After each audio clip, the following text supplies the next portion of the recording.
Ang kwentong ito ay hango sa totoong buhay. Karanasan ito ni Bigol. Taong 1960, Maramag, Bukidnon.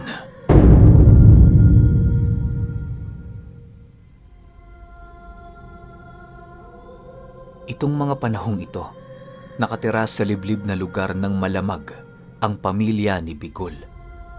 Pagmamay-ari nila ang 2 hektaryang lupain sa lugar na yon, kung kaya't walang sino man sa kanilang baryo ang makakapagpaalis sa kanila.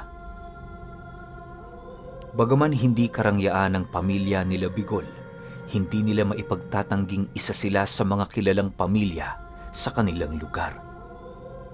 Kapag nababanggit noon ang apelyido ng kanyang ama, tila ba nagdudulot ito ng pagkatakot sa sino mang taong nakakakilala sa kanila. Marami na kasing napatunayan ang ama niyang yon at marami na din itong napaslang sa pamamagitan ng mga kamay at isipan lamang. Hindi man sa pagmamayabang pero kaya pinangingilagang tao ang ama ni Bigol ay dahil sa mga kakayahan nitong tinataglay. Minsan na niya itong nakitang pumatay ng tao sa pamamagitan lamang ng mabilisang pagsumpa dito. Walang pinairal na matatalinghagang usal doon ng kanyang ama. Bagkus tanging galit niya lamang sa lalaking yon ang pinangibabaw niya. Dahil sa mga masasamang gawain nito, kung kaya't hindi naglaon, nakilala ang pamilya ni Bigol sa kanilang lugar. Kahit mapanganib na tao ang ama niyang yon, hanga pa rin siya rito sa kadahilanang napalaki siya nito bilang isang mabuting tao. Sa pagtungtong niya ng edad 17 taong gulang, nagdalang tao naman ang kanyang ina para sa panlima niyang kapatid. Buhay pa noon ang kanyang lolo't lola, kung kaya't ito ang nag-aalaga sa ina ni Bigol kapag nasa trabaho ang kanilang padre de pamilya. Nagpatuloy ang ganoong gawain sa kanilang tahanan hanggang sa pagsapit ng 5 buwan ng tiyan nito. Isang araw, kakauwi lang ni Bigol galing sa kanilang eskwelahan. Hindi pa man siya nakakarating sa kanilang tahanan, bigla naman siyang natigilan nang masipat niya mula sa dakong kanyang kinaroroonan ang kanyang amang nakaupo sa harapan ng isang napakalaking punso. Medyo malayo yun sa kanilang tahanan, subalit mula sa kanyang kinatatayuan, kitang-kita niya ang ginagawa nito. Dala ng kuryosidad noon ni Bigol, pinili niya noong magtago sa damo habang nananatiling walang imik. Sa pagpapatuloy ng kanyang pagmamasid, laking gulat na lamang niya nang masipat niya ang kanyang amang ngumanga sa harapan ng punso at kasabay nito ang pagsilabasan ng mga duwending itim na dahan-dahang pumapasok sa bunganga nito. Dahil sa kanyang mga nakita, agad naman niyang kinusot ang kanyang mga mata sa paniniwalang maaaring namamalikmata lamang siya noong mga oras na yon. Pagbalik ng kanyang paningin sa kinaroroonan ng kanyang ama, laking gulat na lamang niya nang tumambad ito sa harapan niya. "Anong ginagawa mo rito, Bigol? Hindi ka pa ba uuwi? Mag-iingat ka dyan, anak, ha? Baka matuklaw ka ng ahas." Wika nito sa kanya. Uuwi na ho ako, tay. May hinahanap lang ho ako rito." Nanginginig na sagot naman niya sa kanyang ama. Nang marinig nito ang kanyang sinabi, tumawa lang naman ito habang diretsahang sumasagot ng, "Palusot ka pa. Pinagmamasdan mo lang ako eh." Matapos ang kanilang pag-uusap, dali-dali naman silang pumasok sa kanilang bahay kung saan naroon ang kanilang mga pamilyang naghihintay. Sa pagsapit ng gabi, habang kumakain ng hapunan ang pamilya ni Bigol, merong isang bagay na ipinagtapat sa kanila, ang kanilang ama. Ayon dito, meron itong nakaalitan sa kanilang baryo noong umaga. Nagbanta ang albularyong yon na susumpain ang kanilang pamilya kung hindi ititigil ng ama ni Bigol ang kanyang kahibangan sa kanilang lugar. Hindi naman ito inilahad kung bakit sila nagkainitan, gawa ng paniguradong ang ama naman niyang yon ang may sala kung bakit ito nagkaroon ng kaaway. Dagdag pa nito, wala naman siyang ginagawa sa baryo maliban sa pangunguha ng mga pananim na masakit sa kanyang paningin. Masyadong iritable kasi ang ama niyang yon na halos kahit sa mga katiting na bagay lamang nagagalit ito. Marami din kasi itong pinangingilagang mga halaman na siyang suklat sa kanyang paningin. Nang marinig nila Bigol ang sinabi ng kanyang ama, wala na silang nagawa kundi ang manatiling tahimik. Ilang minuto pa ang lumipas, bigla namang nabaling ang kanilang atensyon sa kanilang lolo nang marinig nila itong sumagot ng, ano naman ang gagawin mo, Bigol? Huwag kang magpadalos-dalos sa mga naiisip mo. Nakakailang patay ka na ng manggagamot dito sa ating baryo. Tandaan mo, kapag wala sila, sino pang tutulong sa mga taong nangangailangan rito? Kaya nga tay, yan ang iniisip ko. Pero kung sakali mang totohanin niya ang kanyang mga banta laban sa akin, abay wala na akong magagawa. Sagot naman dito ng kanyang ama. Matapos ang kanilang pag-uusap, nagpasya ang ama ni Bigol na bigyan ng manggagamot ng pagkakataon para baguhin ang kanyang desisyon. Kung iisipin, kayang-kaya na niya itong patayin kung yon ay kanyang nanaisin. Sa paglipas ng mga araw, naging abala naman ang kanyang mga magulang sa mga gawaing bahay. Si Bigol noon, naging abala sa kanyang pag-aaral, alinsunod sa nais ng kanyang ama. Dahil sa wala namang nagbabantay noon sa kanya, kung kaya't matapos ang kanilang klase noong araw, nagpasya siyang tunguhin ang albularyo na kinagagalitan ng kanilang padre de pamilya. Nais niya kasing tanungin ito ukol sa punot dulo ng kanilang hindi pagkakaunawaan. Bagaman nakakaramdam ng takot at pagkabahala noon si Bigol, buong tapang niyang pinuntahan ang bahay nito upang malaman ang mga bagay-bagay na dapat niyang malaman. Sa pagdating niya sa lugar, bumungad sa kanya ang isang matandang manggagamot na abalang-abala sa pag-aayos ng mga halamang gamot. Pagsilay niya sa maamong pagmumukha nito, agad naman niya yung nilapitan habang nananatiling walang imik. Iho, anong kailangan mo? Tanong sa kanya ng albularyo paglapit niya rito. Anak ho ko ni Mang Ado. Naparito ho ako tay para magtanong kung bakit nagkagalit kayo. Mahinahong sagot naman niya rito. Nang marinig ito ng matanda, bigla naman yung napatigil sa kanyang ginagawa. Maya-maya pa, imbis na lapitan siya nito, mabilisan niyong pumasok sa loob ng kanyang bahay habang nananatiling walang imik. Dahil sa ipinakita sa kanya noon ng matanda, napilitan ng umalis si Bigol. Huwag ho kayong mag-alala, Lo. Gagawa ko ng paraan para magkabati kayo ni tatay. Sige ho, pasensya na sa abala. Mauna na ho ko. Wika ni Bigol habang papalabas sa bahay ng matanda. Ilang minuto pa ang lumipas, kasalukuyan na nga siyang naglalakad pabalik ng kanilang tahanan. Wala siyang inisip noon, kundi ang kausapin ng kanyang ama ukol sa pakikipagbati sa matanda. Yun na lamang ang naisip niyang paraan para naman kahit papaano hindi mapahamak ang kaawa-awang albularyo.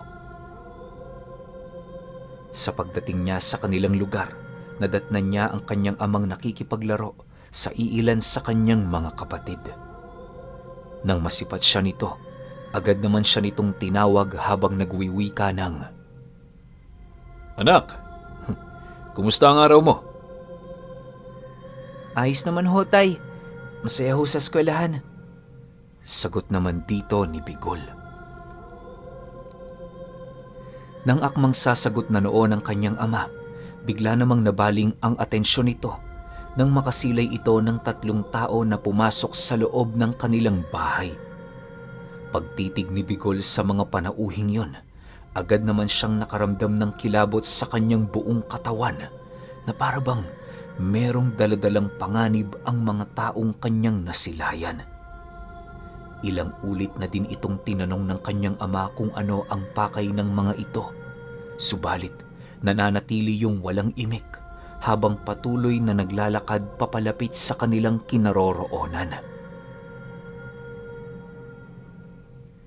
Nang hindi na maatim ng ama ni Bigol ang ginagawa ng mga ito, agad naman yung nagpakawala ng sumpa sa buong paligid.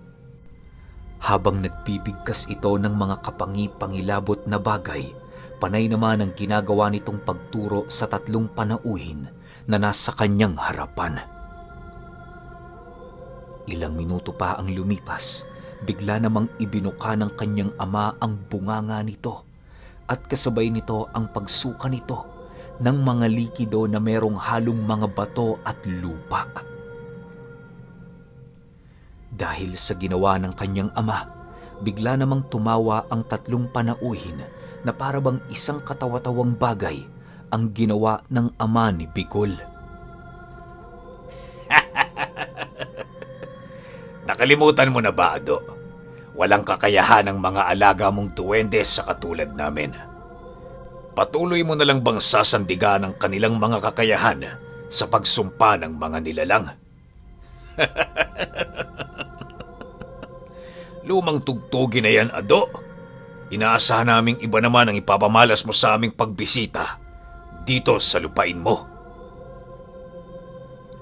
Wika ng isang panauhin.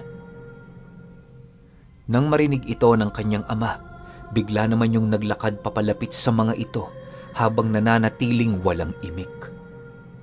Si Bigol naman noon, patuloy lamang sa pagmamasid, gawa ng hindi na din niya alam ang kanyang gagawin noong mga oras na yon. Ilang minuto pa ang lumipas, laking gulat na lamang ni Bigol nang masipat niya ang kanyang amang pinagsasasapak ang mga panauhing pumasok sa loob ng kanilang bahay. Hindi na nakaporma ang mga ito, gawa ng medyo may kalakihan ang pangangatawan ni Ado. Nang mapansin naman ng lolo ni Bigol ang mga pangyayari, agad din naman itong hinawakan ang kanyang anak para awatin. Umalis na kayo para wala ng gulo! Wika ng lolo ni Bigol habang nananatiling nakahawak sa kanyang anak. Makalipas ang ilang araw, inakala ng ama ni Bigol na natakot na ang mga panauhing yon na bumalik sa kanilang tahanan. Ang hindi nila noon alam, si Bigol ang pangunahing punterya ng mga ito para makapasok sa kanilang pamilya. Kapag nasa kasagsagan noon ng pag-aaral ang anak ni Ado, nagbabantay sa paaralan ang 3 kalalakihan para ito'y matambangan. Kahit anong pag-iwas doon ang gawin ni Bigol, tila ba hindi niya yon nagagawang matakasan. Sa pagsapit ng hapon ng Biyernes, habang papauwi siya kasama ng kanyang mga kaklase, bigla naman siyang inakbayan ng 3 panauhin na nakaalitan ng kanyang ama. Oh, pamangkin, kumusta ang pag-aaral mo? Bungad na tanong ng isa sa mga ito para hindi sila mahalata ng mga kaibigan ni Bigol. Nang marinig ni Bigol ang sinabi ng lalaki, agad naman niyang inilahad sa kanyang mga kasama na hindi niya yon kilala. Pilit man siya doong nagpumiglas, subalit sa kasamaang palad, hindi niya nagawang mapangibabawan ang ipinapamalas nitong mga lakas. Ilang minuto pa ang lumipas, bigla namang nagsipulasan ang kanyang mga kaklase nang takutin sila ng 2 pang lalaking kasama nang nakahawak kay Bigol. Wala nang nagawa ang mga kaklase niyang yon kung hindi siya ay iwan ng nag-iisa. Maya-maya pa, napansin naman noon ni Bigol na hinatak siya ng mga ito patungo sa talahiban, kung kaya't buong lakas naman siyang nagpumiglas. Kahit alam niyang hindi siya roon makakatakas, pinilit niya pa rin ang kanyang sarili sa pagbabakasakaling makakauwi siya ng ligtas. Pagsilay ni Bigol na malapit na sila sa talahiban, mas lalo pa niyang nilakasan ang kanyang pagsisigaw upang marinig siya ng mga taong medyo may kalapitan sa kanya. Ilang minuto pa ang lumipas, labis-labis naman ang pasasalamat ni Bigol nang makita niya ang matandang albularyo sa baryo. Dahil sa pangyayaring yon, dali-dali naman siyang itinulak ng lalaking nakaalita ng kanyang ama patungo sa looban ng talahiban. Subalit bago pa man nila magawa ang bagay na yon, nasipat na sila noon ng matanda. Hoy! Anong ginagawa ninyo sa batang yan? Bitawan nyo nga yan! Sigaw ng matanda habang mabilis ang lumalapit sa kinaroroonan ni Bigol. Nang marinig naman ito ng 3 lalaki, bigla naman yung pumasok sa talahiban ng napakabilis. Halos segundo lang noon ang dumaan nang maramdaman nila ang paglaho nito ng tuluyan sa kanilang kinaroroonan. Dahil sa mga pangyayari, wala nang nagawa si Bigol kung hindi ang sumama sa matanda. Labis man siya noong nag-aalala na baka hanapin siya sa kanila, wala siyang magagawa sa kadahilan ng alam niya sa kanyang sarili na mapanganib na maglakad mag-isa pabalik sa kanila ng ganoong oras. Sa pagdating nila sa bahay ng matanda, agad naman siya nitong pinapasok sa loob ng bahay. Hindi naman noon kumikibo si Bigol, gawa ng minsan na siyang sinaraduhan ng tahanan ng albularyong yon. Sa pag-abot nito sa kanya ng merienda, agad naman siyang nagwika dito ng, "Lo, maraming salamat ho sa ginawa ninyo kanina. Kung hindi dahil sa inyo, hindi ko na ho alam kung anong mangyayari sa akin." Ano pa ba ang magagawa ko? Siyempre albularyo ako. Prioridad ko ang mga taong humihingi ng tulong. Nga pala, iho, ano ba ang kailangan sa'yo ng mga demonyong yon? Bakit sa katirika ng araw pilit ka nilang dinadakip?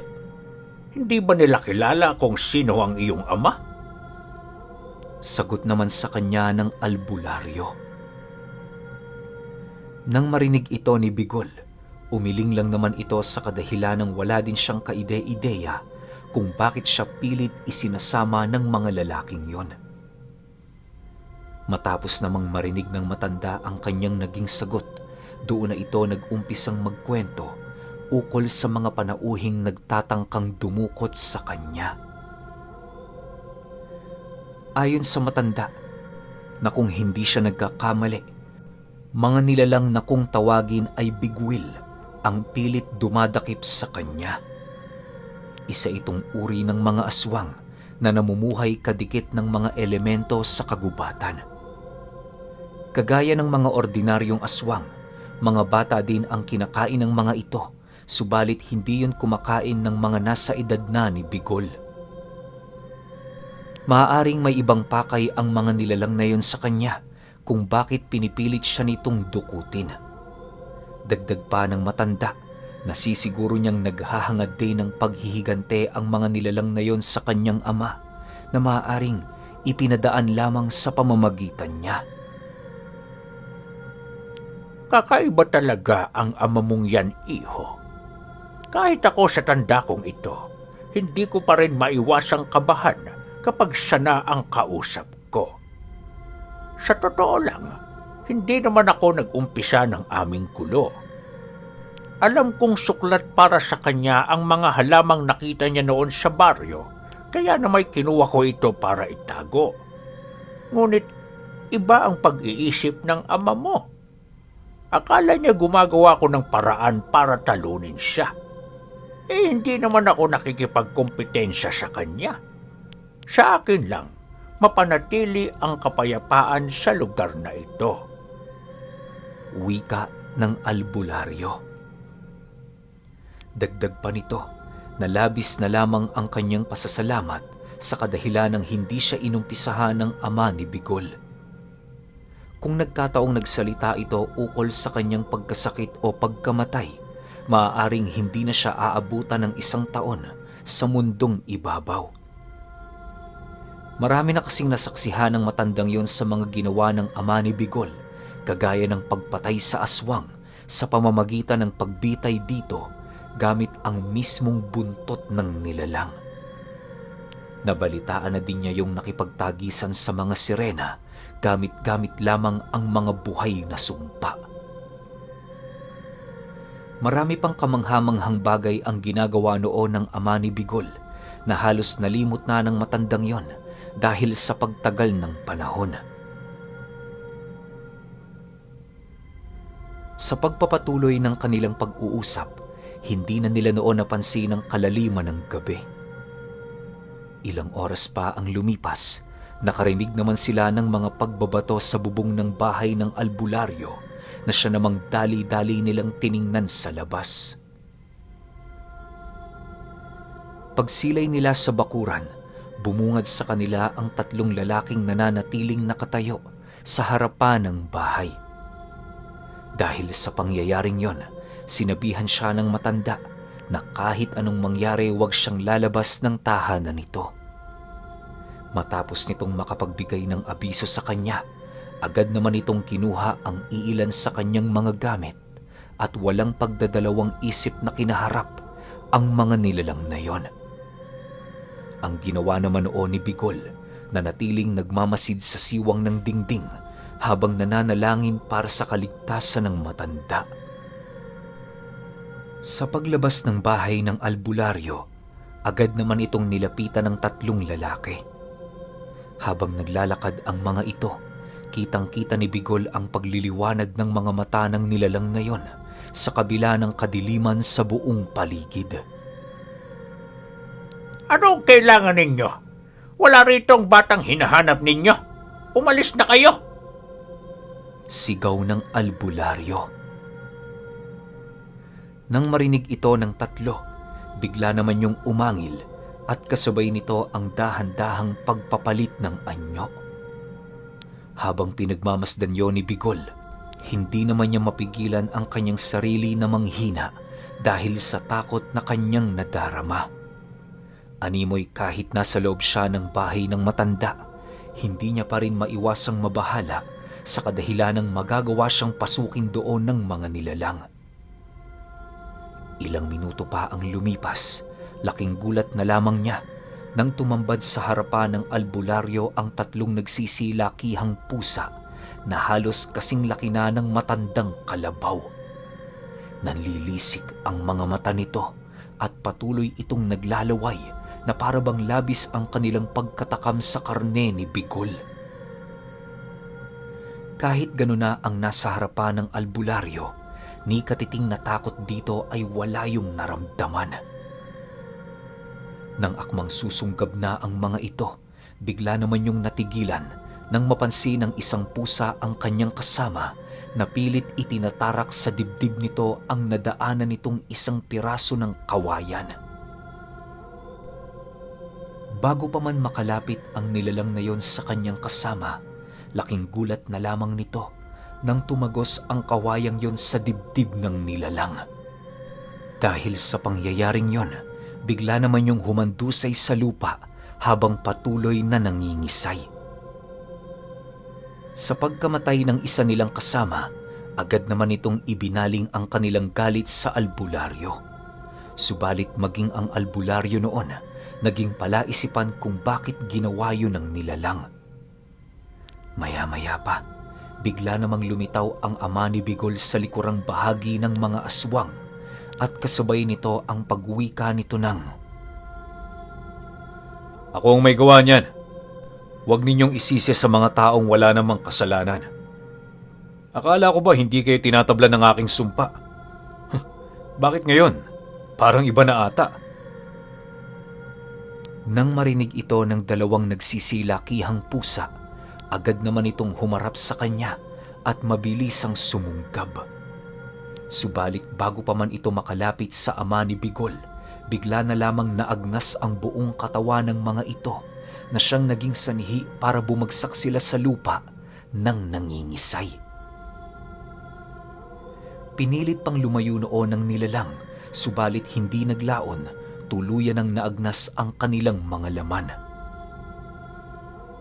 Sa pagbalik ng katahimikan sa paligid, marahan namang lumapit si Manong Ado sa albularyo para kausapin ng matanda. Manong, pasensya ka na pala sa ginawa ko noong nakaraan ha. Salamat sa iyo. Ligtas na ang anak ko. Maaari ko na ba siyang kunin? Kanina pa kasi nag-aalala ang kanyang ina eh. Wika ni Manong Ado. Oo naman, Ginoong Ado. Kanina pa siya sa'yo naghihintay. Pasok ho kayo sa mumunting tahanan ko. Sagot naman ng albularyo. Pagpasok nila sa bahay, tumambad si Bigol sa kanyang harapan na umiiyak. Agad naman itong niyakap ng kanyang ama habang patuloy na humihingi ng tawad. Bago nila nilisan ang bahay ng matanda, sobra-sobra naman ang pasasalamat ng kanyang ama dahil sa kabutihan nitong ipinakita sa kanyang anak. Magmula noong nangyari ang bagay na yon, palagi ng bantay sarado si Bigol sa kanilang eskwelahan. Naging kalapit na din ng kanyang ama ang albularyo, hudyat ng pag-uumpisa ng masaya nilang pagkakaibigan. Ayon kay Bigol, na hanggang sa paglaki niya noon, napakaraming kakaibang pangyayaring ipinamalas ang ama niyang yon. Minsan nga, hindi na siya makapaniwala dahil may iilang pangyayari siyang nasaksihan mismo na kahit maging ang kanyang isipan ay hindi gaanong tinatanggap dahil napaka-imposible nito. At isa sa mga bagay na yon ay yung minsan niyang nakita ang kanyang ama na kumakain ng duwendeng itim.